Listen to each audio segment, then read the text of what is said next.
1200 square ফিটের একটি flat interior করতে কোনো কোম্পানি বলছে 8 থেকে 10 লাখ টাকা খরচ হবে, কেউ বলছেন 18 লাখ টাকার মতো খরচ হবে।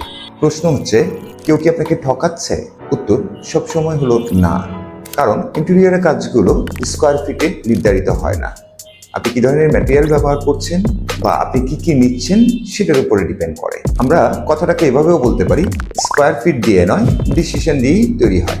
ধরুন, একটি ক্যাবিনেট বাইরে থেকে দেখতে একই রকম লাগছে, কিন্তু একটার ভিতর ব্যবহার করা হয়েছে সাধারণ মানের হিঞ্জ, ড্রয়ার চ্যানেল আর টপ ফিনিশিংয়ে সাধারণ কোনো ম্যাটেরিয়াল দেয়া, আর অন্যটায় ব্যবহার করা হয়েছে ভালো মানের বোর্ড, সফট ক্লোজিং হার্ডওয়্যার, টেকসই এজ ব্যান্ডিং এবং নিখুঁত ফিনিশিং। বাইরে থেকে দেখতে দুটি একই রকম মনে হলেও কয়েক বছর পর এটার পার্থক্য বোঝা যায়। আরেকটা বড় বিষয় হলো ডিজাইন। রেডিমেড ডিজাইন কপি করলে খরচ কম হয়, কিন্তু আপনার ফ্ল্যাটের প্রতিটি কোণ মেপে আপনার প্রয়োজন অনুযায়ী কাস্টম ডিজাইন করলে সময়ও বেশি লাগে এবং খরচও বাড়ে। তাই ইন্টেরিয়রের দাম শুধু কাঠ বা বোর্ডের দাম নয়, এর মধ্যে থাকে ডিজাইনারের চিন্তা, দক্ষ কারিগরের কাজ, ব্যবহৃত ম্যাটেরিয়াল, ফিনিশিং এবং ভবিষ্যতের টেকসই মান।